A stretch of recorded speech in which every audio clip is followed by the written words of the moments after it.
Listen only mode.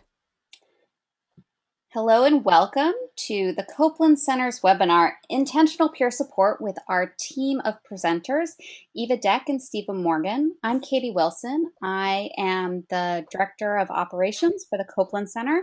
We're so very happy that so many of you could join us today.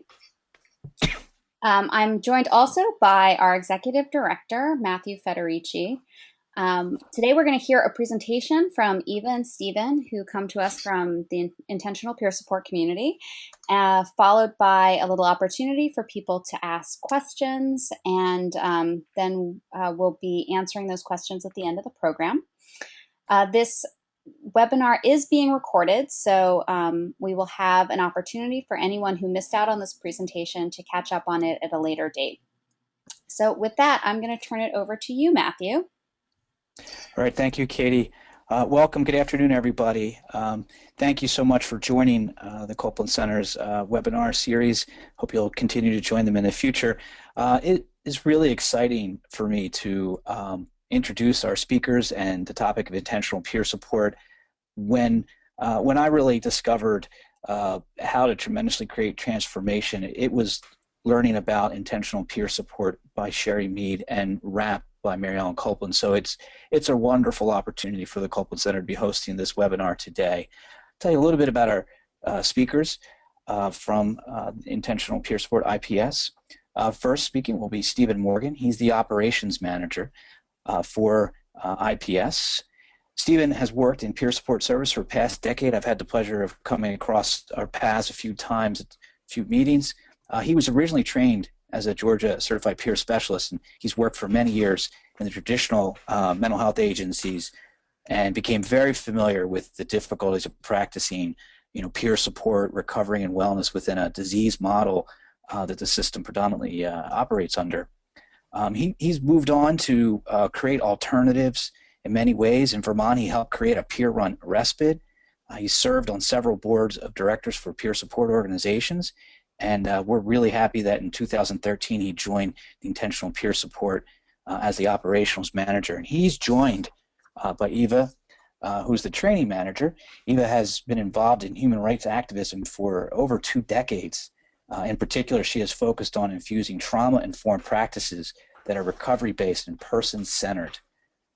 She really believes the path to healing and recovery is through relationships and creating opportunities for empowerment, building connection, inclusivity, and building supportive communities. So you can tell for many of you who've been familiar with the Copeland Center for many years, you probably know exactly why these two speakers are joining the Copeland Center, and we're happy to have them talk about intentional peer support. So thank you again for joining us, and please enjoy. Without further ado, Stephen and Eva. Great, thank you, Matthew. So this is Stephen Morgan. And thank you to the Copeland Center for sort of giving us the opportunity here to give an introduction or an overview, the kind of Reader Digest version of intentional peer support. One of the things that the RAP and IPS share in common is we both sort of come from grassroots people with lived experience trying to really think about doing things differently and create alternatives to the traditional sort of disease and medical models. And it's great to sort of find ways to ally together and to try and keep this movement going and alive and well. So Matthew sort of touched on my bio. I'll just say a few more words about myself and how I came to IPS, and then we'll get rolling. I'm a psychiatric survivor. I got caught up in the mental health system in my early 20s, and I sort of got the messages that that my life was going to be steered off course, that I was going to be chronically mentally ill, and that came with lots and lots and lots and lots and lots and lots of just in case you didn't catch that, lots of prescriptions, and so there was sort of years of my life where I was on that course. I then ended up finding out about peer support, got involved in working in peer support. And it was terrific because I met a community of people there who were talking about this stuff like recovery and self-determination, and that really opened my eyes to a lot of new possibilities. But I ended up practicing peer support in the traditional sort of mental health system, and I felt like it got stuck somewhere. I think we were focusing way too much on trying to get people better And there was a lot of assumptions in that kind of mentality. We were trying to help people set goals and help people do this, and I was always trying to get people to kind of follow my agenda for what I thought recovery was. And so anyhow, I ended up, I came across intentional peer support, and it really kind of rocked my world because it presented a different way of thinking about peer support that I hadn't heard before. And so once this sort of seed was planted, it was hard to kind of put out the sprout. So I kind of followed that trail, and I ended up getting out of working in traditional mental health services and started getting really interested in working in peer-run communities, starting peer-run services, starting stuff that was just completely outside of the traditional system. It was run by people with lived experience that had sort of the values of that. And that's what I've been doing the last 5 or 6 years. And as Matthew said, just came with intentional peer support last year as a trainer and as the operations manager. Okay, thank you, Stephen. So I'm Eva Dech, and I wanted to just add a little bit to my introduction, and thank you guys for all being here on the webinar. I come from New York State, and I am a psychiatric survivor. I'm a trauma survivor, and my path led me from abuse and domestic violence growing up to be very disconnected from myself and my family. And this led me to hospitalizations and really being institutionalized for more than 4 years as an adolescent. And I had the message that, you know, I was told I was ill and it was going to be a life sentence of medication and institutionalization. And during those years that I was institutionalized, I was forced to live in environments of violence and fear, really exposed and experienced restraint, seclusion, chemical restraints, and I really felt punished and re-traumatized. And the one turning point that really helped me during those years was a relationship that really shifted the way that I saw myself, and I regained my personal power. And I began to see myself as a survivor. So I was able to turn a lot of anger into passion to change the systems and to really create more alternatives. And I had an opportunity when I came home, and I was part of starting a peer support movement in New York State and then on nationally for youth and young adults. And we created a safe space for connection, supporting each other, and really healing through mutual supportive relationships. And through these years, we were able to really build collective power and see ourselves as citizens and creating community. And we went on to really to take social action to fight against social injustice and for human rights. And I became an activist and working towards creating positive systems transformation for many years, infusing trauma-informed practices and services, and really creating trauma-informed communities. Helping to have more access to alternatives and create more alternatives to the traditional mental health system. And then also protecting the integrity of peer support and fighting for rights of parents with psychiatric disabilities as well.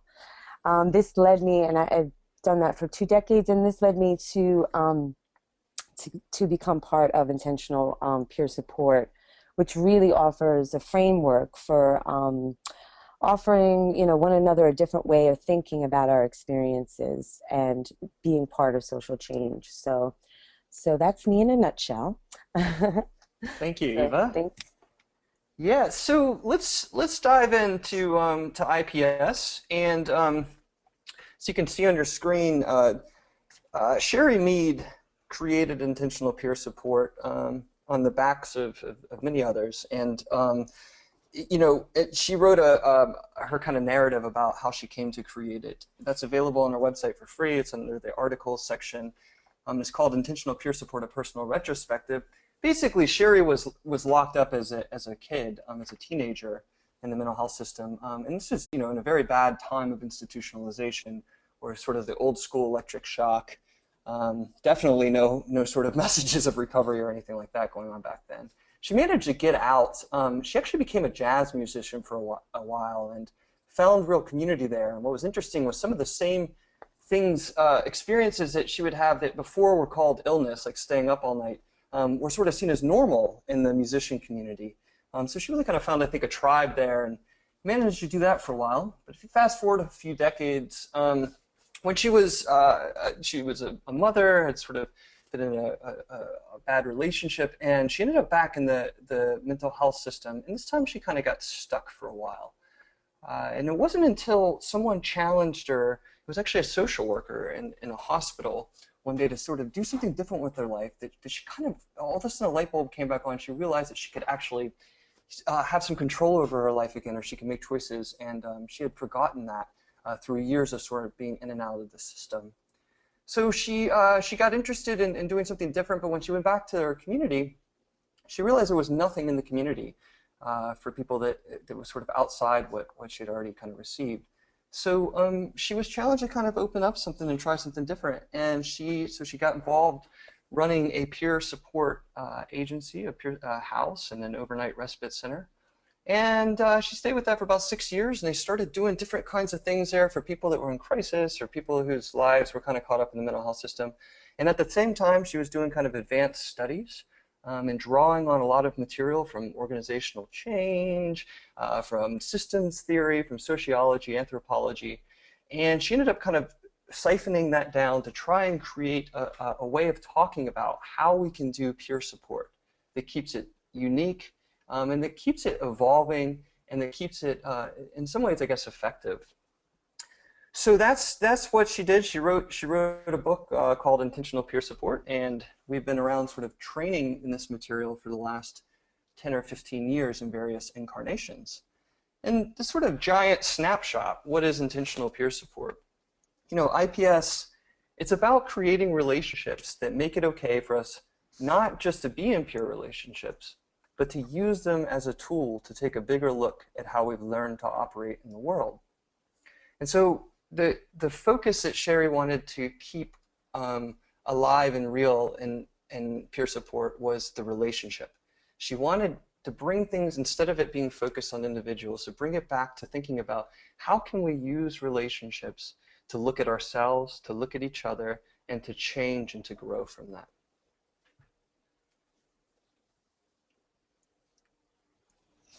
Okay, and looking at intentional peer support, it's a real shift. Instead of looking at there's a problem with you and it's your responsibility to change your life, we start to think about how we can be mutually accountable.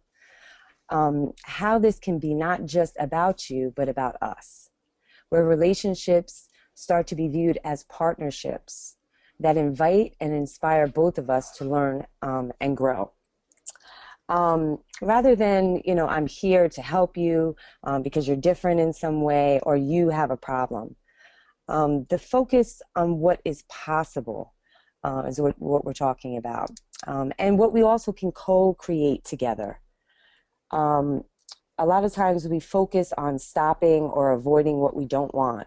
Many times we're focused on, you know, our mood all the time and anxiety.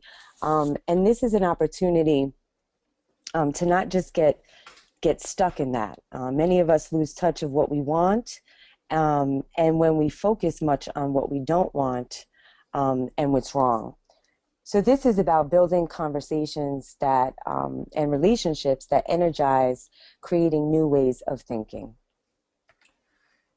Yeah, and we sort of, in IPS, there's 3 overarching principles, and there's 4 tasks. So the principles are much like, you know, people have principles that kind of guide how they make decisions. There's principles in IPS that sort of, I guess, overlay all of the other kind of material.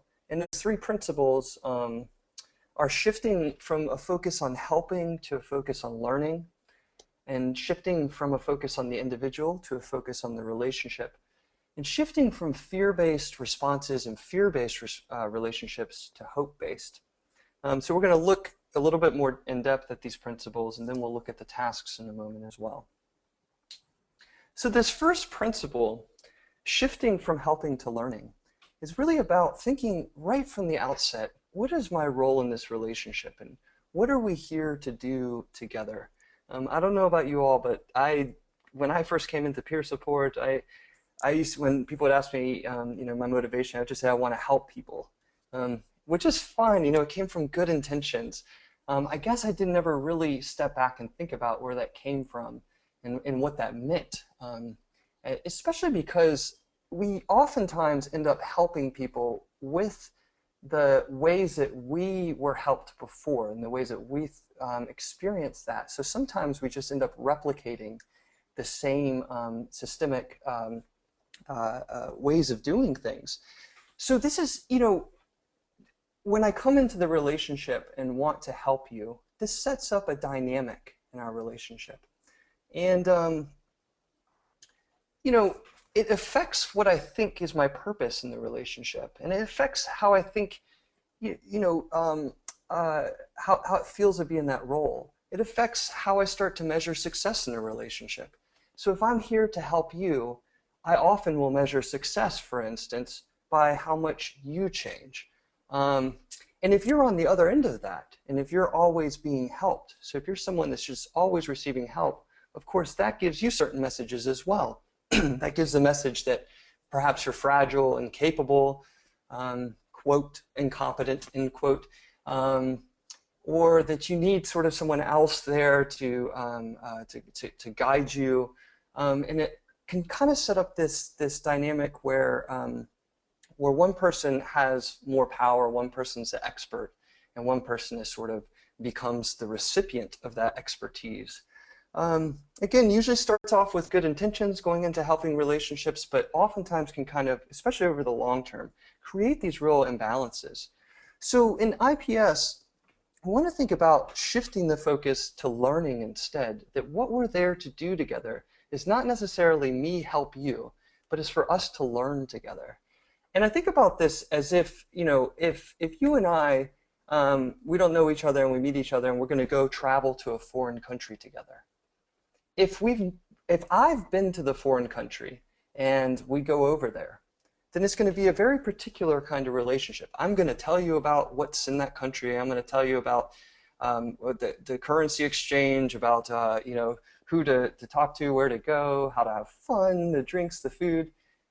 And it ends up sort of being a little bit on my agenda. If we go to that foreign country and neither of us has ever been together, we go from this position of not knowing, we go from this position of learning, and then what we end up doing is we explore together with a sense of equality in our relationship. And when we do that, I guess we both stay the experts kind of on our own experience, and we both figure out things together. So we talked about shifting from helping to learning as the first principle, and the second principle is shifting from a focus on the individual to a focus on relationship. So right now, so much of the quote helping professions are focused on the person that's on the other side of the desk or on the couch. It's focused on getting that person to change. And so when we keep that focus on the individual, we predetermine outcomes. We want them to change. We want we want them to get a job or to stop acting in certain ways. It becomes all about that one person, and oftentimes we lose sight of our own learning. So when we shift that focus to the relationship, instead of it being about you changing or you sort of following an agenda, it becomes about both of us are actually going to contribute to the learning here. We're both going to actually be a part of this. We're both going to be authentic about who we are. We're going to negotiate things. We're going to talk about our needs and our experiences, and we're going to keep it there. So the focus shifts. Instead of what does this individual need, the shift is to what does our relationship need?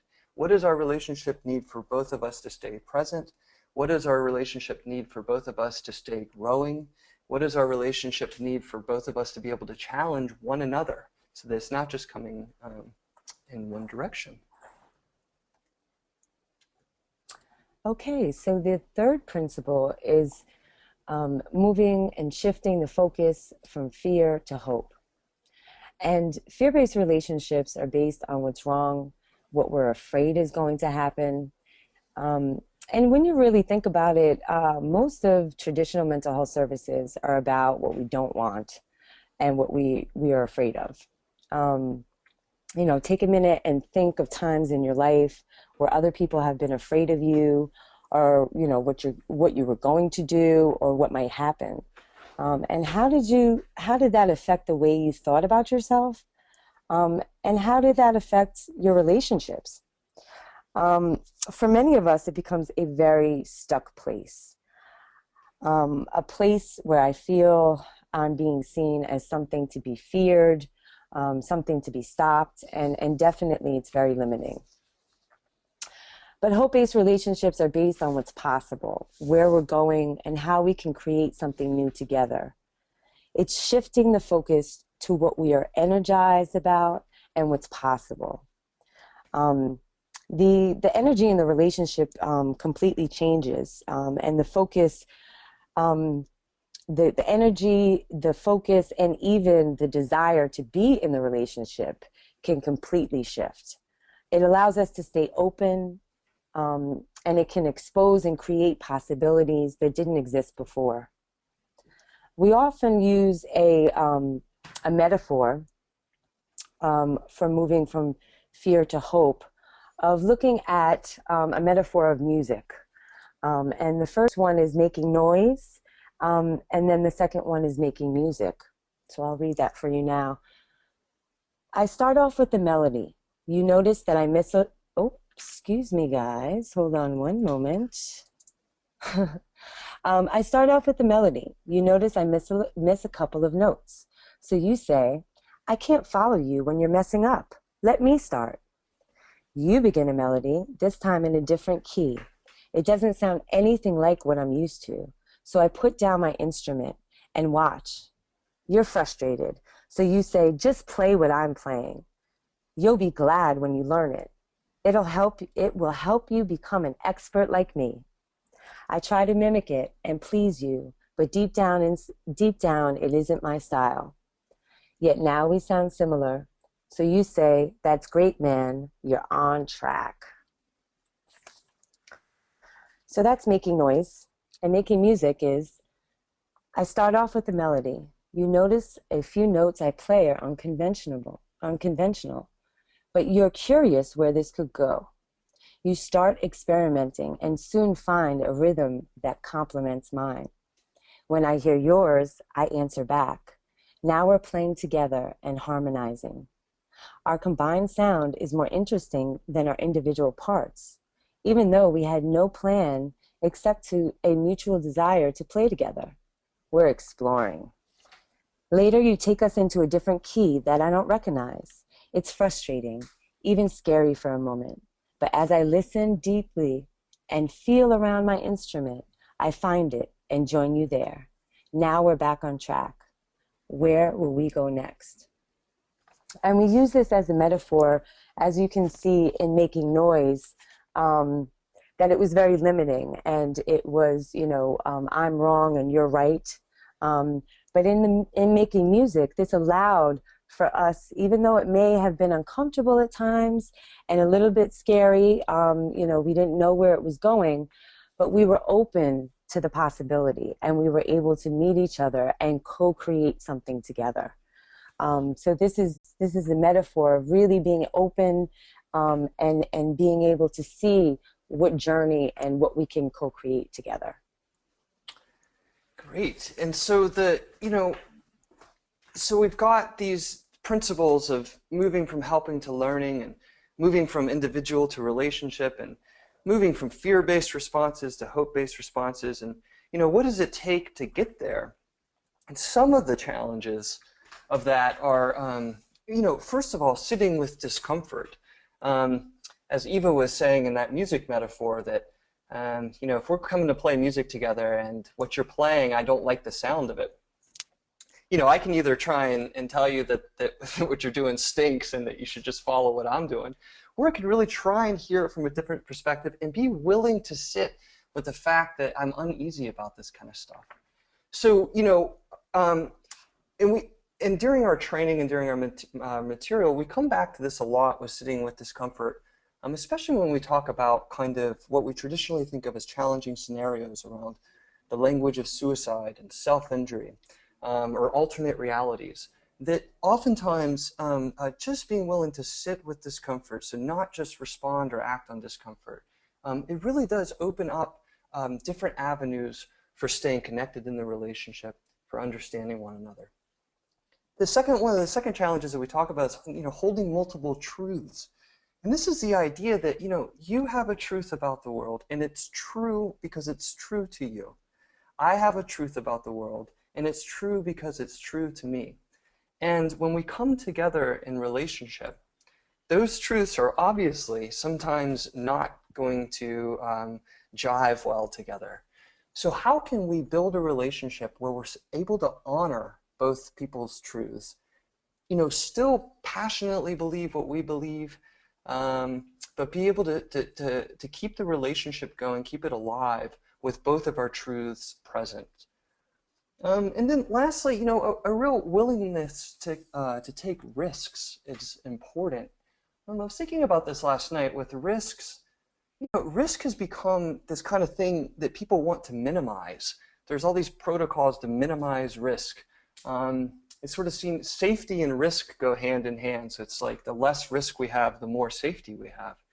Well, yeah, you might have more safety in terms of more control, but what you probably also will get when you kind of come from that mentality is you're going to get a lot of stuck people and a lot of stuck systems, because real growth, real movement, real evolution comes when I'm willing to take risks, sometimes really hard risks, when I'm willing to fail, and when that's okay, and when that's part of the possibilities of growing.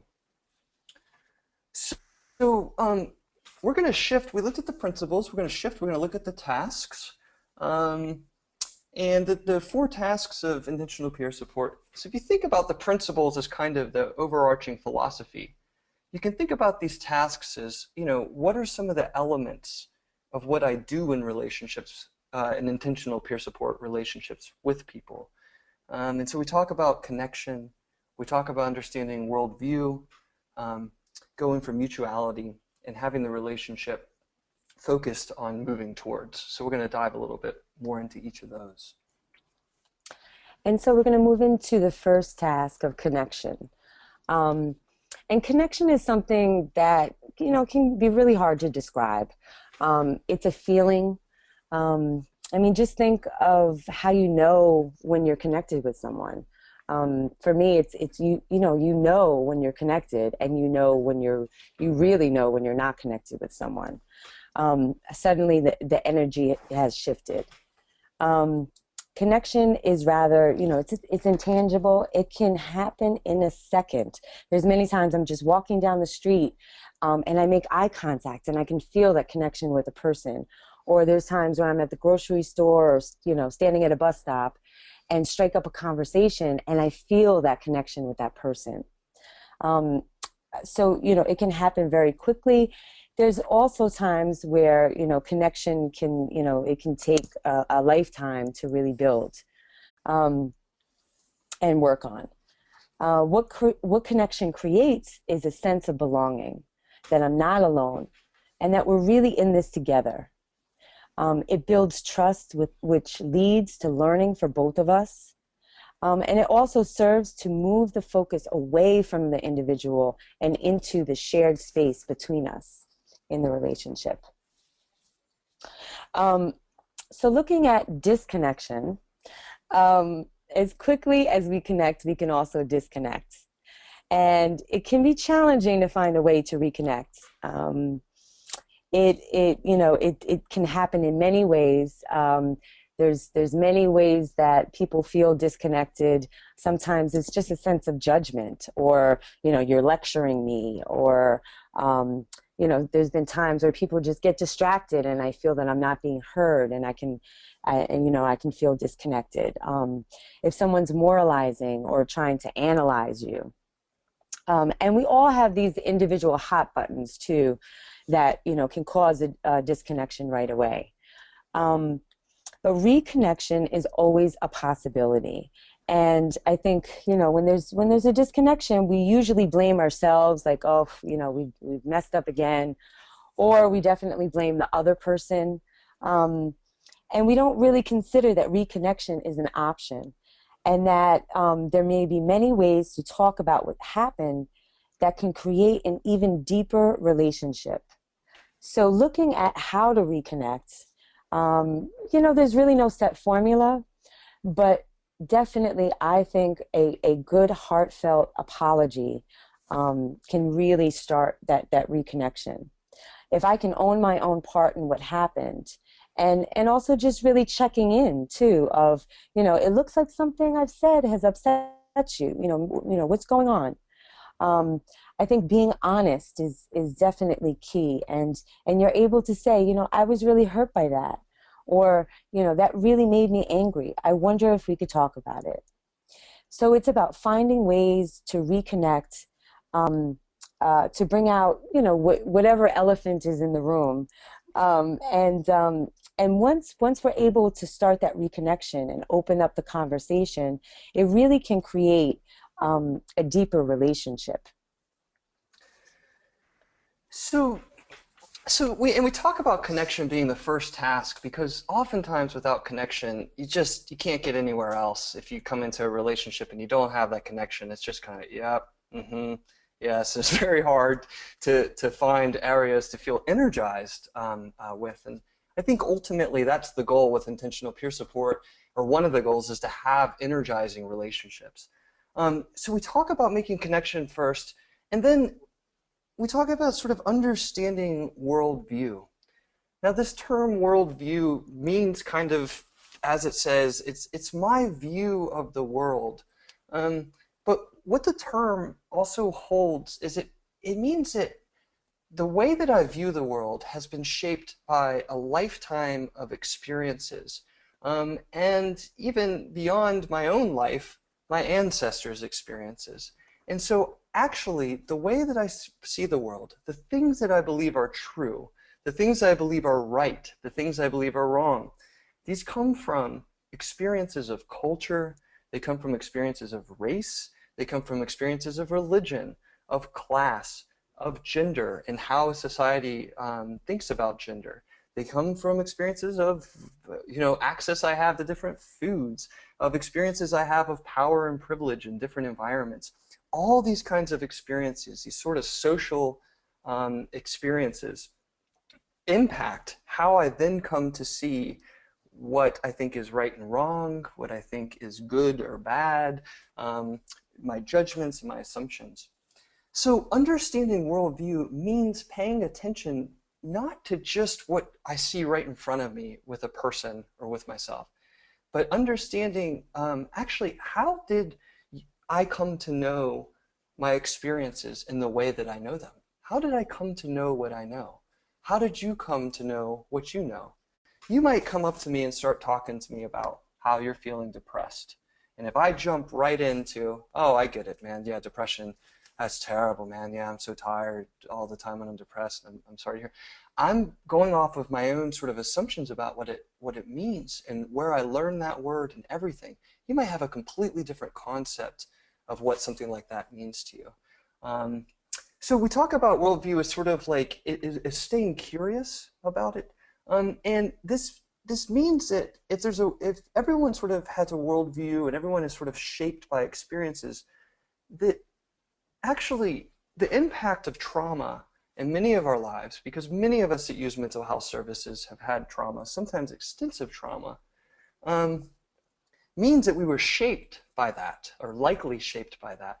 So we shift the focus from, instead of what's wrong with you, or this idea of disease in your brain and your skull, where the focus is all on you and what's wrong, and it's as if you just arrived out of, a spaceship where there was no history. Instead of that, a trauma-informed approach, we start to think about actually what happened to you. Where do you come from, man? You're feeling really scared. What experiences did you have in your life that would lead to you feeling this way? And we start to sort of see the bigger picture. So staying aware of worldview and keeping worldview at the forefront keeps us curious about who I am myself and who the other person is. It creates an awareness of my own assumptions so that I can check myself when I go in and I see somebody. I'm going to make all kinds of assumptions about that person, whether I want to or not. It's involuntary.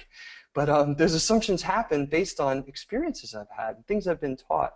So how can I be aware of that stuff so that I can listen to a person in a way that really, I guess, brings out new stories, different stories, that opens up things instead of just becomes stuck in my own narrative or my own biases or my own judgments. So keeping worldview at the forefront is also sort of about stretching and enriching my own perspective. And worldview is why, when you look at this picture right here, this person, and we ask you, what's going on here? So we're going to get a variety of responses. Some people are going to say, oh, that woman is looking out the window because she's having a really bad day. Someone else is going to say, that's not a woman, that's a dude with long hair, and he just came back from a concert and he's contemplating the next song he's going to write. Someone else is going to say, this person is praying. And all of these kinds of assumptions about what you think the person is doing is going to affect how you approach them. If you see them as praying, you might go up to them and say, can I pray with you? I'm a holy person as well. If you see them and you think, oh, that person's really sad, you might go up and say, hey, is everything okay? And what's important is the way you approach them, what you do based on what you see there is going to affect how they respond, and it's going to affect what you get in that relationship. So if I go there and I say, hey, you want to pray? And she said, yeah, sure, and we end up praying together. But if I go there and I say, hey, what's wrong? Is everything okay? Maybe now maybe now she thinks, oh, is something wrong? Maybe now I've kind of created the scenario where we're gonna float into that kind of conversation. It kind of limits the possibilities. So just paying attention to how my worldview ends up coming up with how I'm seeing relationships, how I'm seeing people, and how I'm seeing the world. So as I said before, with being trauma-informed, trauma has likely impacted people. Trauma often, shapes worldview, just as all experiences shape worldview.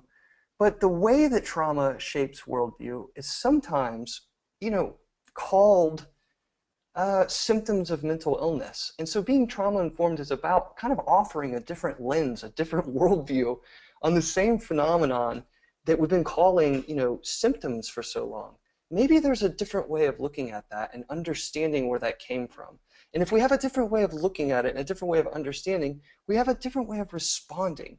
And I think that's kind of, keeping worldview alive with intentional peer support is trying to keep those possibilities open so that we can respond from multiple perspectives, multiple angles, and not just come from one sort of linear path. So we talk about connection and then worldview, and then the third task is mutuality. And mutuality, is really the core of peer. I think of all peer support, but it's really the core of intentional peer support. It's about redefining help. Mutuality means that if the relationship is not working for both of us, it's not working. So it means that both of us are present in that relationship. The relationship goes both ways. We both give, we both receive. And that doesn't mean that I fear sometimes that peer support's going in the direction of, oh yeah, I've got mutuality because when I help that person, I feel better about myself. That's not what we're talking about. We're talking about there's actually that both people are authentically present with who they are in that relationship, and that both people get to experience that pleasure of helping one another. Mutuality often happens in moments, in little moments. There's times where I might give you a hand up, times where you might give me a hand up. And it's really about moving away from a service type relationship. As Sherry says, that if my motivation is for you to change, then we're in a service relationship. So it's about getting away from me, my motivation not being for you to change, but my motivation really to be about, let's build a relationship where we can learn about each other and we can grow from that. And we can support each other and we can challenge each other once we've got trust. And so with that, becomes mutual responsibility, which means that we both have to put in to take care of the relationship. So no longer is it about you sort of, having to follow my plan, or me having to just take care of you. So if I'm used to being a service provider, maybe it doesn't work for me if I have to sit down and just hear you out for 20 minutes every day or something. So mutual responsibility means that I can actually communicate about how that's impacting me and what I'd like to be done differently. So when we expand on this stuff in our training, this gets us into boundaries. We talk a lot about power and privilege and how that impacts relationships. Gets us into the perennial question of, is peer support more like therapy, more like friendships, or something altogether different? And we go down those bunny trails and really unpack some of these concepts a lot more.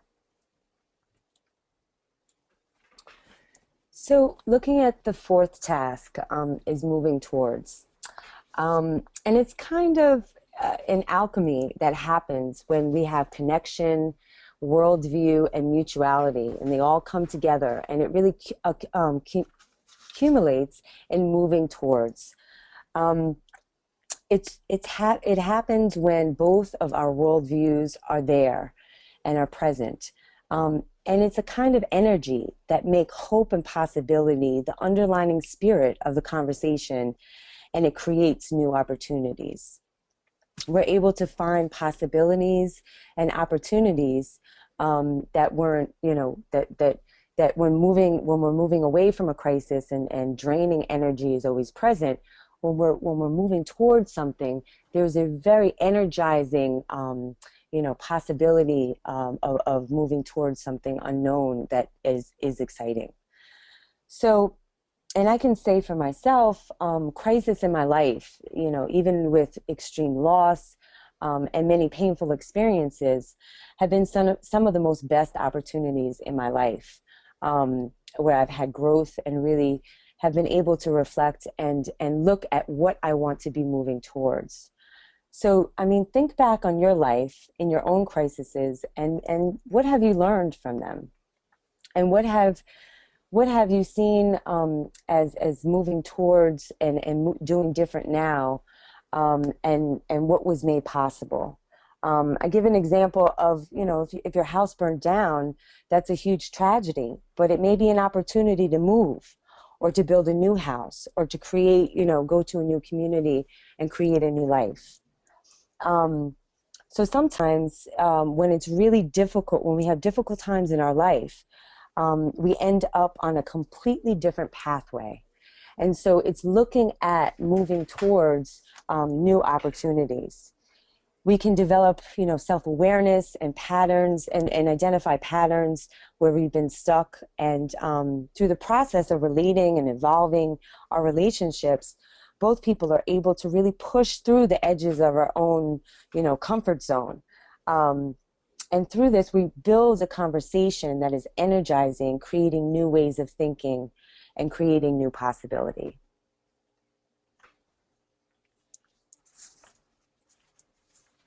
So looking at peer support,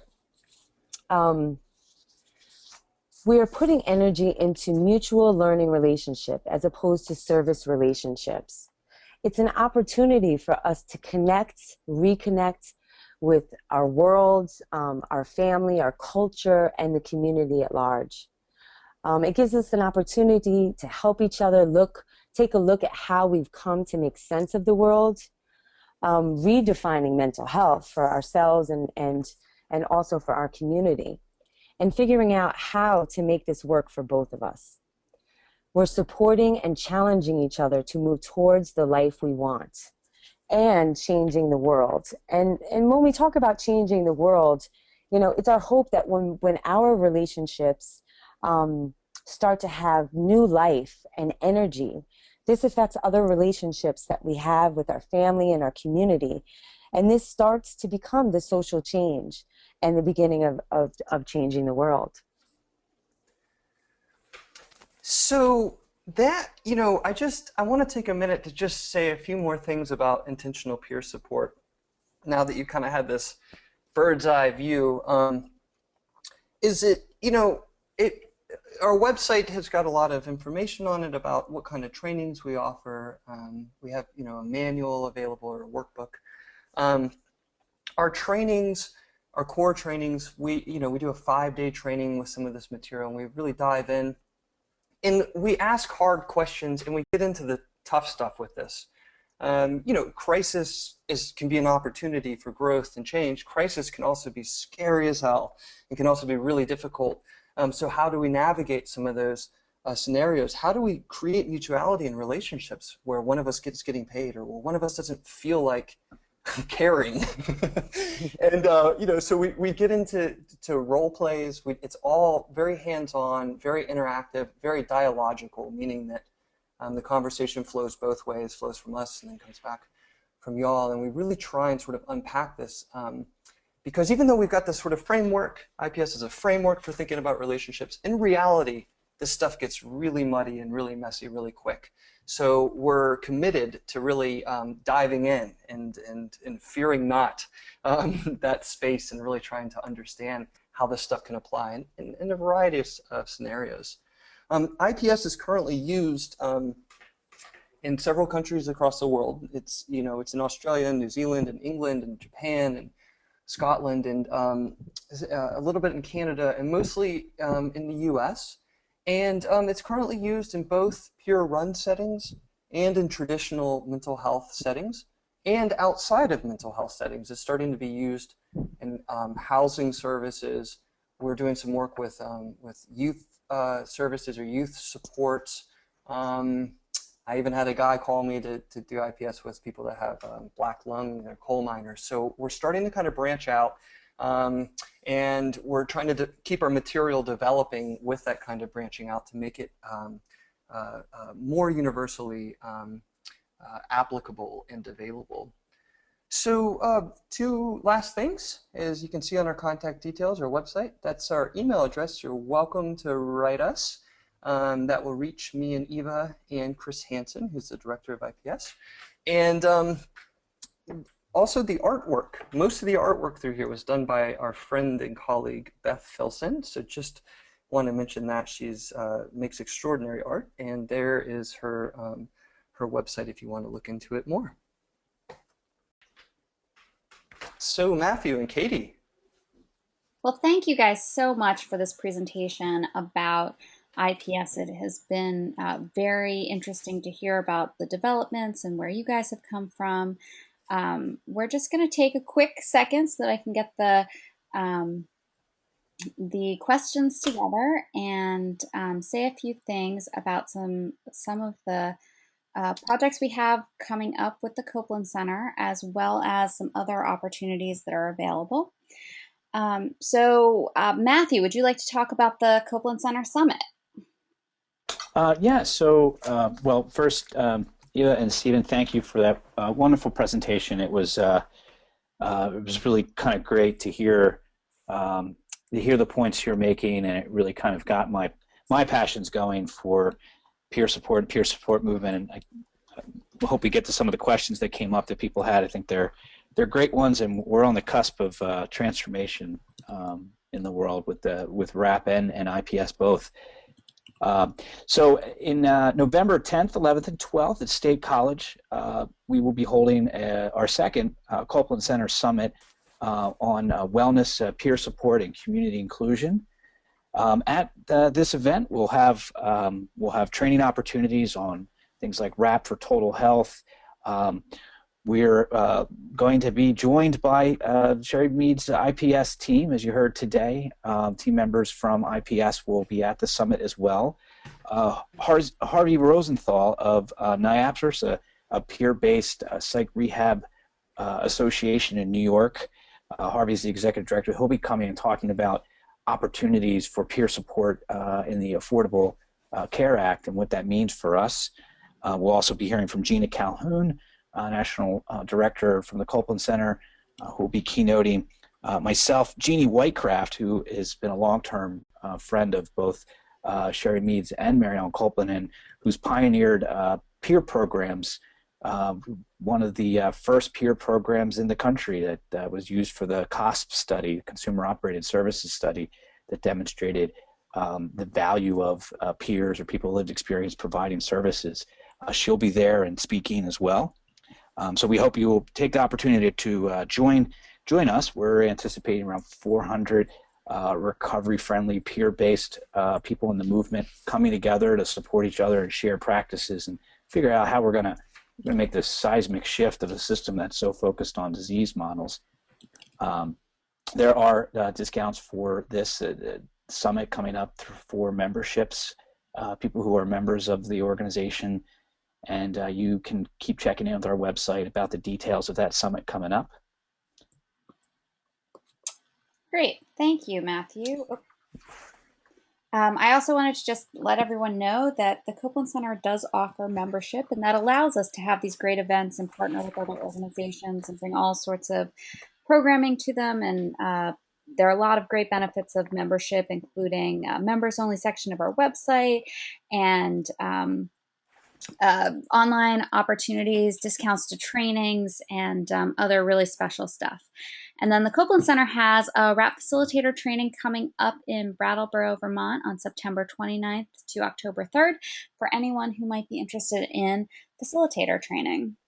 We also have some great things to report to you from RAP and Recovery Books, who published the RAP books.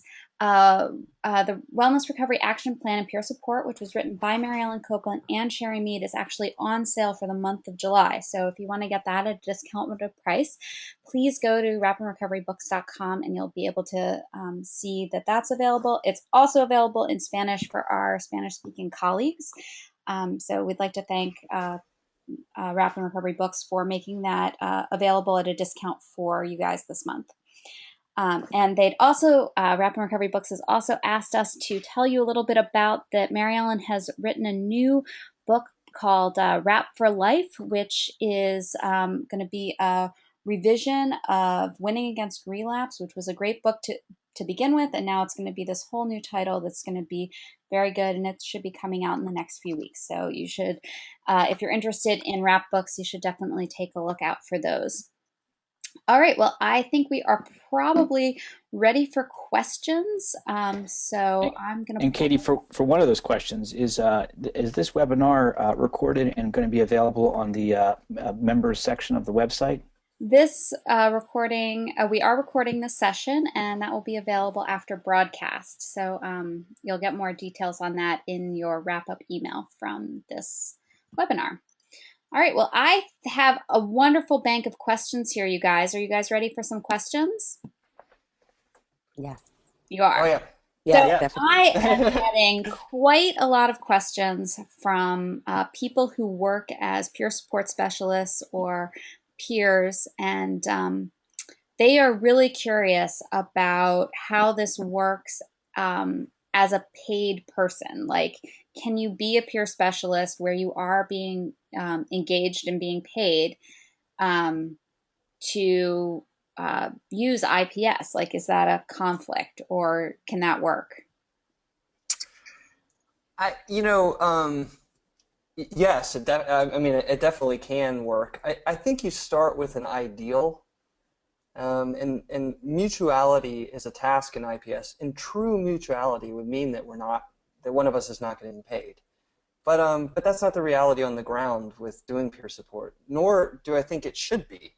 I think that should be one option, but certainly having sort of paid peer support has created a kind of proliferation of available supports and different kind of alternative supports that I don't think would have happened otherwise.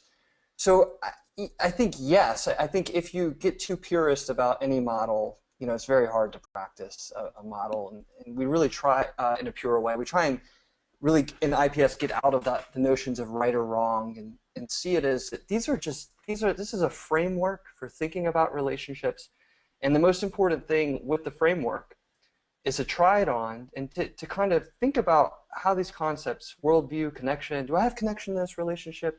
Am I paying attention to worldview? Is mutuality present? Think about it in your own relationships, and if it doesn't seem like you have those tasks, that's fine too. It's about learning. I mean, so I guess at the end of the day, the answer would be yes. You can be paid and have it, and the other answer would be that's the kind of stuff that we dive a lot more into in our trainings, it comes up every time because it's a big question, and something that's that we continue to struggle with, trying to figure out ways of thinking about that together. Great. Well, thanks for the answer around that. So that was the sort of the first genre of questions around peer support specialists, and then the second one, and I'll read this one directly, although we've heard I have a bunch in my queue about the same thing, which how does IPS work in a hospital situation where a peer transition specialist job is to develop relationships with individual care? And now you guys talked a little bit about that. But then the second part of it, how does IPS change the dynamics within a place where there is both the medical model and sort of a peer model as well? Or does it? I guess that's another question sort of in there. Those are great questions. Y'all are making me put on my thinking cap, which is beautiful, which can go hand in hand with the more I have to think, the more coffee I will be drinking on this side of the microphone. The hospital question, it's, yes, IPS is used in hospital settings. It's used with people that take notes.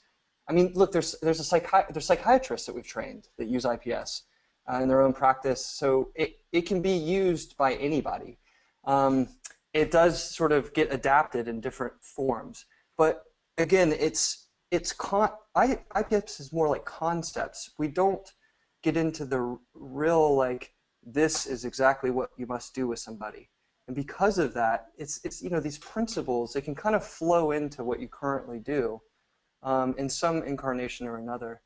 The second question about sort of systems change, it's hard when we go and we train people that work in peer support in larger systems where they can't really practice some of the things that we're talking about, like mutual relationships or even like spending time to make connection. So we're cognizant of that. We do, when we do trainings, for instance, we do try and bring in, always sort of recommend that supervisors, that people at all kind of programmatic levels come to the training. So, for instance, we have some projects where we're training a lot of people, like in New York City with the Parachute Project, a lot of people at different levels of administration, everyone down from the medical director down to, the person does direct peer support service, not down to, I don't want to say that, over to. Every single, person is trained in IPS so that they all kind of get the overall framework, and that's certainly helpful. We're also working on creating documents and supports so that organizations could adapt more to some of the values and principles of IPS. So that's kind of a work in progress. Well, that's very informative around sort of both the individual and systems change levels. We do have a great question here from Kathy, who says, I'd like to start to make the shifts you're describing. How do I start? How do I start initiating a conversation on this topic? Eva, what do you think? Do you want to take that, or? Well, I think talking about that this is a different way than people are used to relating, and I think really building on the connection and spending time with connecting with people is the first step. And we're used to being in a helper-helpy type of relationship. So it's about being honest about how this is a new way of working together that may be uncomfortable for both people, but really looking at the value of having mutuality and negotiating that and talking about and especially in different settings it may be challenging, but that can be an ongoing conversation.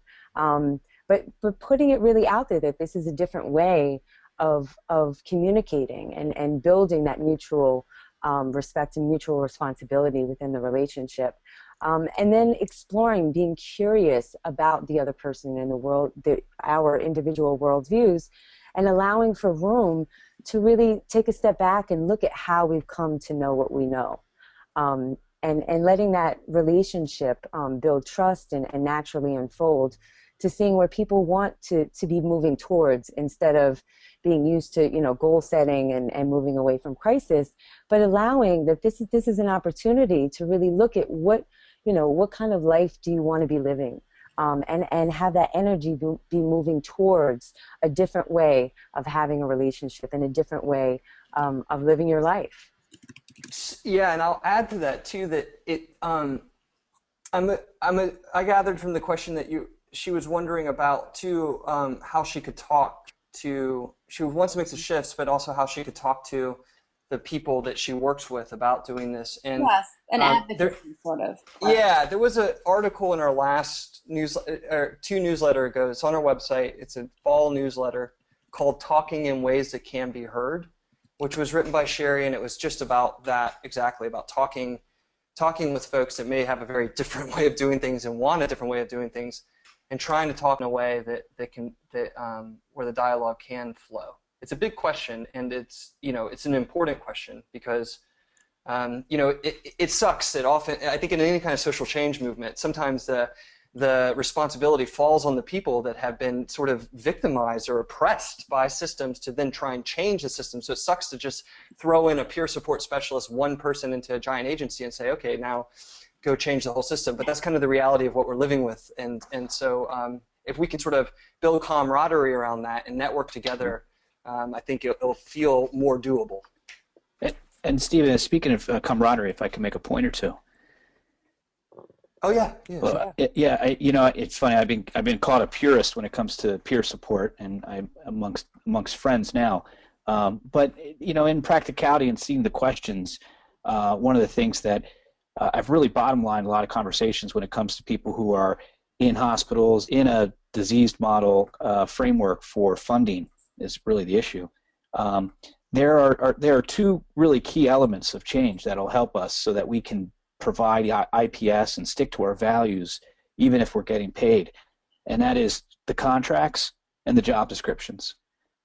When the contracts that are contracted to get the funding to provide the services and the job descriptions line up with the tasks of IPS, then it's a lot easier for us to stay in the relationships that we want to have, as you talked about, and not feel compromised. But a lot of times you'll see that people have placed peer support into contracts and into jobs where the job description isn't really kind of speaking to the kinds of things that you talked about today. And if the contracts and the job descriptions line up, there are two aspects to the funding stream.